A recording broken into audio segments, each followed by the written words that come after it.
Hi everyone, my name is Risha. Today is the 13th of July 2025 and I'll be going over my weekly option chain analysis for the S&P 500 for the upcoming expiry on the 18th. So do keep in mind that these -1 values here are actually from 3 weeks ago, since that's the last time I made a video. These will be updated in the upcoming videos to now match the actual last week's. So the CE and PE are higher, that's positive. The max YLO for them is higher, that's positive. So the quantity is higher for CE, that's positive. Change is higher.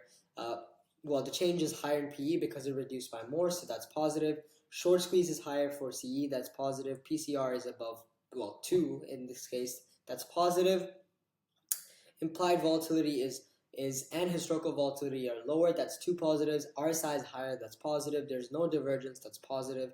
MACD is positive. DMI is bullish, that's positive. ADX is lower, that's negative. ATR is lower, that's positive. Both EMAs are higher, that's 2 positives. Pivot point is higher. Sorry, let me change that.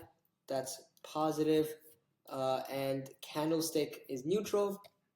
So let me change that here.